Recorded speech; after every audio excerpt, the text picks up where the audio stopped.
Oke, halo Kak Adel dan juga Kak Melody. Halo. Gimana Kak kabarnya? Baik banget. Kayaknya kemarin habis pulang dari Paris nggak sih? Selama berapa hari ya? 2 November sampai 5 November? Ya betul. Ya hampir semingguan lah ya Kak. Berarti kayak baru aja nggak sih dari Iya. Parisnya? Gimana tuh Kak rasanya ke Paris? Gimana ya, rasanya tuh bagi aku sendiri ya yang emang baru pertama kali ke Europe, itu rasanya kayak dingin banget sih jujur. Iya, berapa suhunya Kak? Suhunya udah nyampe 5 derajat ya? Ya kurang lebih lah 6, 7. Karena udah masa-masa mau Natal biasanya salju nggak sih? Udah mau salju. Masih autumn Masih kebetulan autumn. ya. Oh masih autumn tapi udah 5 derajat aja nih suhunya nih gitu. Terus ini kan baru aja dari Paris. Terus aku juga dengar kabar kalau misalnya Kak Melody sama Kak Adel nih pulang bawa oleh-oleh nih dari Paris. Apa tuh oleh-olehnya tuh? Jadi kami berhasil menangkan beberapa awards. Yang pertama ada Gold Medal, yang kedua ada Inclusivity Award, dan juga kami dinominasikan sebagai The Best Diagnostic Project seperti itu. Nah untuk proyeknya sendiri itu udah untuk perlombaan IGEM ya Kak kalau nggak salah. Gitu nggak sih penyebutannya? Atau IGEM. Oke, IGEM. Apa tuh IGEM tuh? Ya, IGEM itu adalah International Genetically Engineered and Machine. Jadi istilahnya kompetisi biologi sintetik tingkat internasional. Jadi partisipannya itu dari seluruh negara di dunia. Jadi nggak cuma Indonesia aja, tapi ada berbagai negara dari Europe, dari Asia, ada juga dari Australia dan lain-lain gitu. Jadi memang gabungan berbagai negara dan juga berbagai universitas, ada sekitar lebih dari 60 negara dan juga lebih dari 400 universitas di negara. Oke, jadi nih Kak Adel sama Kak Melody ini bersaing ya sama 400 universitas mewakili UGM di IGEM, terus dapat bawa oleh-oleh medali gitu kan. Nah untuk penelitiannya sendiri itu apa Kak yang dibawakan? Ya, jadi penelitiannya itu tentang kita membuat bio-device atau lebih gampangnya itu adalah kita memodifikasi dan mendesain suatu bakteri supaya bakteri ini dapat dijadikan sebagai alat deteksi kanker kolorektal gitu. Nah, jadi nanti bio-device atau bakteri ini itu nanti kita pakainya bakterinya E. coli Neisel ya, ECN, kita singkatnya jadi ECN. Nah, bakteri itu tuh udah istilahnya udah jadi probiotik atau udah umum dikonsumsi masyarakat sebagai bakteri baik gitu ya, yang lebih umum dipahami oleh masyarakat.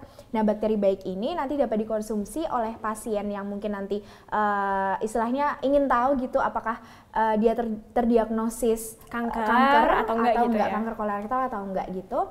Nah, itu nanti dia bisa minum kapsulnya yang isinya bakteri itu tadi, lalu nanti akan terdefekasi, istilahnya nanti akan tercerna gitu di usus dan nanti lain sebagainya. Nanti akhirnya feses yang dikeluarkan itu, maaf ya, fesesnya itu nanti akan berubah warna menjadi biru ketika nanti dia terdeteksi kanker kolorektal gitu. Oh jadi kayak kita tuh sekarang tuh bisa tahu dia tuh terdeteksi enggaknya itu dari fesesnya? Iya, setelah nanti pasiennya itu minum kapsulnya itu. Nah, kita buat itu kapsulnya. Oh kapsulnya itu. Iya. Nah itu tuh biasanya kita tuh bisa kayak setelah minum kapsulnya nih, terus habis itu kan mengeluarkan fesesnya tuh kayak kita tuh bisa langsung terdeteksi atau nunggu berapa jam atau berapa hari dulu? Oke, nah itu yang jadi proyek kita, maksudnya yang jadi penelitian kita sampai saat ini, dan istilahnya memang kami belum sampai tahap di mana kita bisa mempraktikkan itu karena kan istilahnya kami masih ada pada tahap lab gitu. Jadi kami masih percobaan untuk membuat memodifikasi bakterinya, lalu kami juga mendesain sistemnya yang kami sebut LIRA atau Loop Initiated RNA Activator, jadi LIRA. Nah, itu yang Agak sistem susah itu penyebutannya. ya LIRA gitu aja ya. Lira aja gitu. Nah, ya LIRA itu sistem LIRA itu nanti kita istilahnya kita aktifasi di dalam bakterinya, nanti bakterinya itu baru kita modifikasi gitu loh Kak. Jadi memang kita masih ada di tahap istilahnya basicnya atau dasarnya sebelum nanti akhirnya diimplementasikan ke masyarakat dalam bentuk kapsul itu, dan nanti mungkin bisa dikomersialkan juga gitu. Jadi untuk berapa lamanya kami masih dalam tahap percobaan istilahnya kinetic modelingnya atau programming ya gitu dalam dry labnya, atau kayak masih ya utek-utek istilahnya gimana ya, ngutek-ngutek di software gitu lah. Iya, berarti sekarang tuh masih kayak bentuk penelitiannya dulu. Iya, Tapi kalau bentuk produknya sendiri tuh nanti rencananya kapsul. Iya, rencananya kapsul gitu. Nah, aku nih mau tanya nih Kak, sebagai anak soshum yang agak minim pengetahuan tentang biologi gitu kan, itu kan aku tuh baru tahu ternyata tuh ada bakteri baik ya. Nah, itu bakteri baiknya tadi apa Kak yang di ini? ECN atau E. coli Nisel, Escherichia coli Nisel, mungkin umum Dimodifikasi. ya di pasaran. Kok bisa tuh bakteri dimodifikasi itu gimana? Gimana ya, jadi bakteri dimodifikasi itu istilahnya ya ini yang sekarang lagi berkembang, yaitu dunia biologi sintetik. Nah, dunia biologi sintetik ini kan banyak teknologi-teknologi yang sekarang nih istilahnya di Indonesia lagi tren. Mungkin di dunia ya, di dunia lagi tren, dan mungkin di Indonesia masih mungkin belum umum di masyarakat gitu ya. Nah, itu makanya di biologi sintetik ini kita istilahnya memodifikasi bakteri. Jadi bakteri itu kan punya istilahnya punya gen-gen banyak gitu ya. Nah, genetiknya itu nanti kita rekayasa genetikanya, lalu habis itu DNA-nya juga kita rekayasa sehingga nanti bisa dimanfaatkan proteinnya gitu, Kak. Lebih gampangnya gitu. Jadi kayak sekarang tuh udah lebih canggih lagi sih bakteri kalau dimodifikasi. Iya, udah bukan teknologi lagi, tapi benar-benar bakteri makhluk bakterinya. hidup gitu. Terus habis itu dimodifikasi bisa ini lagi deteksi kanker lagi kan. Kanker kolorektal. Kolorektal. Oh iya itu. Mungkin disingkatnya lebih gampang itu KKR gitu. KKR gitu. Tapi aku serius Kak baru denger soal kanker kolorektal. Itu apa ya kanker? Kanker kolorektal itu ya. Yeah. Jadi kan kita kan taunya kayak kanker ovarium, kanker. Nah, itu kanker kolorektal itu gampangannya kanker yang ada di bagian rektum atau di bagian usus gitu. Ya, jadi biasanya gejalanya itu yang ada di pasien itu biasanya bisa ketika nanti buang air besar itu berdarah fesesnya, atau mungkin nanti nyeri ketika buang air besar, lalu bisa sakit perut juga ketika buang air besar, seperti itu, pendarahan dan lain sebagainya gitu. Tapi dengan adanya tablet tadi, kayak itu mungkin bisa mempermudah proses ini nggak sih, pemeriksaannya? Iya, proses diagnosis. Diagnosisnya nggak perlu pakai lab-laban gitu. Iya. Jadi yang menjadi alasan kita ingin menggunakan atau memunculkan ide project ini adalah dikarenakan ternyata mungkin kakak juga baru tahu ini kanker kolorektal ini adalah salah satu penyebab kematian dalam bidang kanker ketiga tertinggi sedunia, dan juga di Jogja ini prevalen kanker yang memiliki prevalensi tertinggi adalah kanker kolorektal, itu tertinggi kedua di Jogja.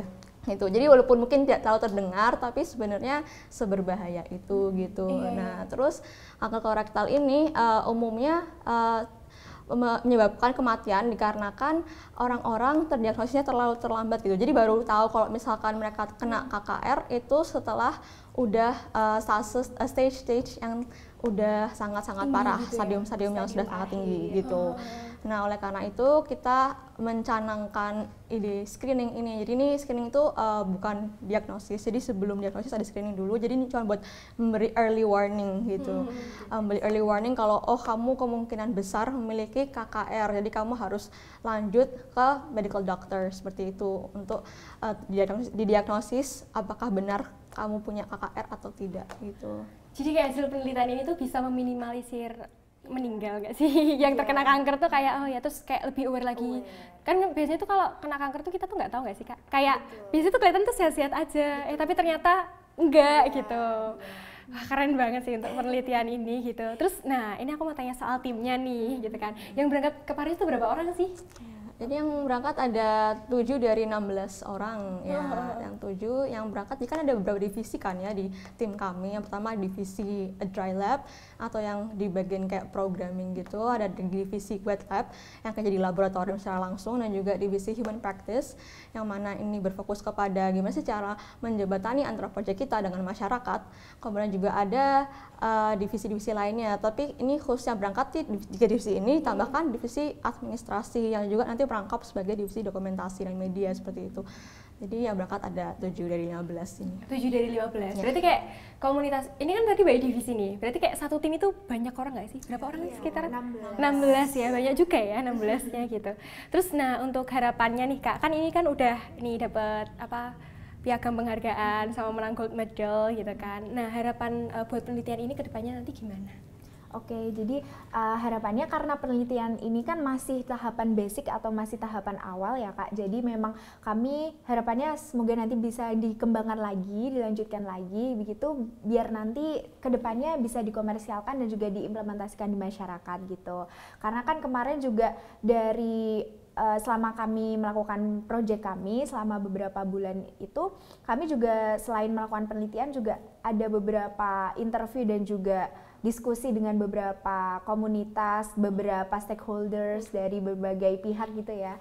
Nah mungkin ada dari banyak sih, mungkin nanti ada jelasin. Iya, boleh dijelasin Kak ininya. Oke, jadi saya sendiri kan bergerak di human practice, tadi ini Melo bergerak di wet lab, jadi di bidang lab tadi. Labnya ini yang saya masyarakatnya. Nah, jadi kami salah satu yang ingin kami capai adalah inclusivity ini dan juga education. Oleh karena itu untuk memungkinkan hal tersebut untuk terjadi, kami telah menghubungi beberapa stakeholders seperti Dinas Kesehatan, Kabupaten Sleman, Kemenkes RI, dan juga kami langsung menghubungi pasien dan juga keluarga dari pasien karena mereka yang paling terdampak. Dan kami menanyakan ke mereka bagaimana proyek kami itu bisa memberi impact kepada masyarakat dan juga kepada healthcare yang sekarang ada di Indonesia gitu. Habis itu setelah mendengar feedback dari seluruh stakeholders ini, mereka mengatakan bahwa ini akan sangat membantu dikarenakan sekarang ini kebanyakan masyarakat umumnya yang di rural areas atau daerah pedesaan ini masih cenderung enggan untuk mengunjungi klinik-klinik untuk melaksanakan screening tes untuk kanker kolorektal.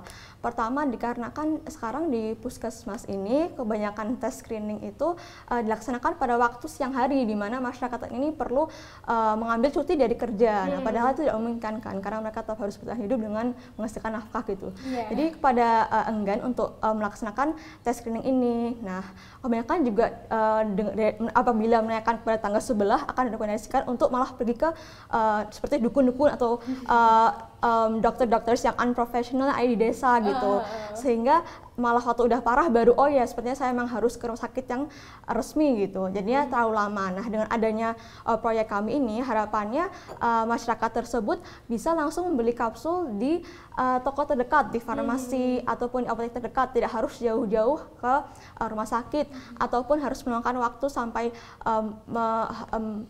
tidak hadir di tempat kerja hanya untuk melaksanakan tes screening untuk KKR seperti itu. Dan kami juga berharap dengan proyek kami ini masyarakat menjadi lebih aware dan juga mengetahui mengenai pentingnya KKR serta screening dini untuk mencegah KKR hingga kematian akibat KKR. Iya, soalnya kalau misalnya kapsulnya itu kayak nggak mudah dijangkau sama masyarakat, itu kayak mereka juga kayak kadang juga kalau di desa, aku sendiri kan juga dari desa kan, maksudnya itu juga kayak mungkin emang prioritas utamanya tuh cari kerja gitu, dan kalau soal tes kesehatan tuh masih minim gitu loh Kak. Jadi kayak mungkin selain itu kapsulnya juga mungkin nanti ya bismillah udah bisa diproduksi, terus nanti masyarakat tuh juga diberitahu, diedukasi juga kalau oh ini tuh bisa ini loh gitu.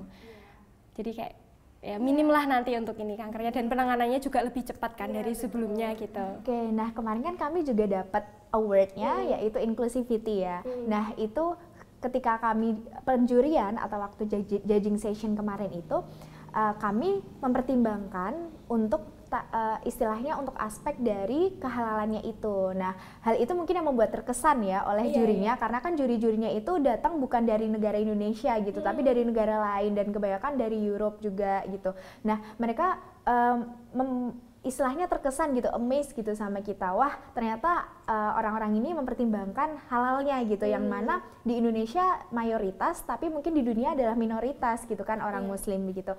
Nah, hal itu makanya yang kenapa kita mendapatkan Inclusivity Award gitu. Dan nanti ketika kapsul itu dikonsumsi oleh orang Indonesia terutama, nah itu kan pasti juga orang-orang Indonesia ini pasti juga akan mempertimbangkan kehalalannya gitu kan. Gitu. Iya, karena emang halal itu logo yang jadi wajib sebelum masuk ke Indonesia kayak. Semua produknya kayaknya gitu deh, makanan juga kayak halal. Jadi kayak aku terkesan banget sih Kak, kayak mikirnya tuh udah sampai segitunya gitu loh, dari proses produksi, distribusinya ke masyarakat, kapsul yang mudah, terus edukasinya juga, udah ke Kementerian Kesehatan juga, di Jogja juga ada, terus mikir apa tadi, logo halal, kehalalannya itu kayak tinggal ini aja sih, langsung dieksekusi aja, langsung aja gitu kan.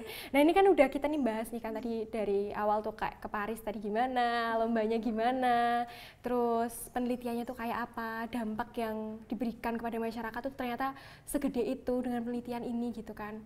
Nah aku mau tanya nih Kak, kan biasanya tuh orang-orang tuh pengen tahu nih soal IGIM kan tadi. Nah untuk IGIM sendiri ini kan suatu komunitas ya Kak ya. Nah untuk komunitasnya sendiri itu biasanya tuh opreknya itu berapa tahun sekali? Kayak misalnya aku pengen, kok menarik banget ya IGIM tuh bisa ikut penelitian ke Paris, terus bisa memberikan penelitian ini itu, terus ternyata berdampak buat negeri gitu. Untuk IGIM sendiri opreknya buka 2 tahun sekali dan terbuka agak beda untuk dari yang lain. Ya, 2 tahun sekali gitu kan. Terbuka untuk seluruh fakultas jurusan. Ya. Oh jadi Sosum bisa? Bisa banget karena kan yang tadi dibilang sama Adel ya, kalau di divisi-divisi yang ada di IGIM ini itu nggak cuma dari lab, istilahnya yang mungkin dari teman-teman saintek yang ikut gitu ya, tapi bisa juga dari teman-teman Sosum karena nanti bisa juga untuk praktis di divisi human practice-nya, lalu nanti juga bisa mungkin karena kami ada divisi fundraising juga, lalu ada divisi media, lalu juga ada divisi administration juga gitu. Nah nanti kita juga bisa melibatkan teman-teman dari Sosum juga gitu, karena nggak cuma semata-mata untuk saintek gitu, karena mungkin kalau yang saintek relate ke yang lab gitu ya, yang wet lab atau dry lab. Iya gitu. mungkin dari Sosum masuk lab kayak iya, bingung ya. Bingung kayak bakteri baik gitu. Sama alasan dari kami kenapa kami opreknya 2 tahun sekali itu karena di tahun pertama, oprek pertama ini kami istilahnya istilahnya tujuannya adalah untuk brainstorming ide, lalu training timnya untuk mempersiapkan tim dulu untuk lomba di tahun depannya, dan juga istilahnya bonding juga gitu. Jadi selama setahun ini kami juga saling kenal satu sama lain, lalu juga training juga supaya nanti masing-masing divisi itu semakin paham sama tugasnya masing-masing, lalu juga teman-teman yang lab juga bisa semakin paham juga sama keahliannya harus bagaimana, dan juga nanti dalam praktisnya di lab juga harus seperti apa, dan yang paling penting adalah brainstorming ide, karena ide itu yang mahal gitu ya Kak. Jadi ide ini adalah yang nantinya akan membawa untuk di lomba tahun depannya, makanya istilahnya persiapan ini butuh setahun gitu, makanya kenapa kami opreknya hanya 2 tahun sekali gitu. Agak beda dari yang lain. Tapi dengan ternyata tuh proses buat sampai ke perlombaan ini, kalau mau ikut tuh ternyata lumayan panjang juga, dan timnya itu cuma 16 ya. Berarti seleksinya ketat nggak sih itu? Iya. Berapa tahap sih Kak? Boleh di-spill dong, kayak siapa tahu habis ini kayak mau ada yang daftar IGIM gitu. Biasanya aku berkesan dulu sih kayak ngumpulin biasa CV, motivation letter gitu, terus baru interview. Udah, gitu aja sih sebenarnya. Nggak mungkin, pasti interviewnya yang susah. Interviewnya satu kali.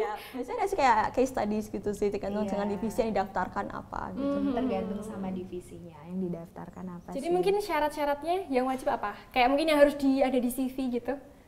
Kalau dari saintek dulu deh. Yang dari saintek ya, mungkin yang dari lab karena saya dari lab gitu, mungkin dari background studies-nya dulu, mungkin dari teman-teman dari fakultas-fakultas yang relate dengan bidangnya gitu, mungkin dari dry lab ya, mungkin bisa dari teknik atau mungkin dari teman-teman saintek. Istilahnya juga kami tidak terpaku pada 1 atau 2 fakultas sih, tapi memang teman-teman istilahnya yang punya capability sesuai dengan job desk-nya itu terbuka banget gitu. Nah lalu mungkin apalagi ya, mungkin kalau yang di lab itu bisa dan mungkin mau belajar gitu, karena kan selama masa training itu butuh untuk waktu dan juga tenaga dan juga wawasan ilmu juga untuk benar-benar belajar hal yang baru gitu, dan juga mungkin punya bekal juga, mungkin setidaknya tahu sedikit lah dasar-dasar dari skill-skill lab itu gitu. Nah mungkin untuk yang lainnya mungkin bahasa Inggris ya, bahasa Inggris penting ya, dong. Nanti kalau mau presentasi di sana harus pakai bahasa Inggris. Itu wajib punya sertifikat bahasa Inggris nggak sih, kayak TOEFL, IELTS? Sebenarnya enggak sih, optional but recommended gitu. Tapi kalau pas interview harus pakai bahasa Inggris kah? Enggak sih sebenarnya. Tahun lalu enggak, mungkin tahun depan bisa kita bikin gitu. Berarti opreknya ini mau tahun berapa ya? Tahun depan sih harusnya. Tahun ini dan tahun depan ya, tunggu aja ya Kak. Iya. Jadi nanti kita bisa ceknya di mana nih? Bisa cek di IGIM_UGM ya, Instagram kami _UGM. Jadi kalau buat teman-teman yang kayak minat banget nih dalam penelitian ini, terus mau sekalian jalan-jalan juga, itu bisa banget daftar di iJUM. Betul. Nah, karena kami kan sekarang juga masih tergabung dengan UKM-nya Onmipa ya. Ya, nah mungkin nanti di kedepannya kami juga sekarang sedang tahap diskusi dengan Ditmawa juga dan juga mungkin dengan dosen-dosen pembimbing juga agar kami bisa menjadi UKM sendiri gitu, agar nanti juga dalam berkegiatan dan lain sebagainya bisa dimudahkan juga, karena di tahun ini baru tim kedua nih Kak yang berangkat dan mungkin ikutan lombanya. Berarti kayak baru gak sih? Baru banget, iya masih bayi. Iya 5 tahunan, balita gak sih? Iya balita. Balita udah gak bayi. UGM sendiri baru 2 kali, tapi dari seluruh Indonesia udah dari tahun-tahun 2010-an awal-awal gitu. Tapi dari UGM sendiri meskipun masih balita ini udah bisa bawa penelitian yang sekeren ini sih. Keren banget sih aku sih, kayak salut banget sama tim iJUM ini, kayak udah kayak ngobrol sama kakak-kakak yang keren ini, sama Kak Adel dan Kak Melody ini bikin aku kayak insecure. Oke, kayak aduh makasih banyak loh Kak udah mau datang ke sini ke UGM Channel, sharing session tentang tadi kapsulnya yang bisa deteksi kanker juga, kayak keren. Semoga penelitiannya bisa didistribusikan ke masyarakat lebih cepat gitu ya. Mungkin kita bisa diminum dulu Kak. Iya.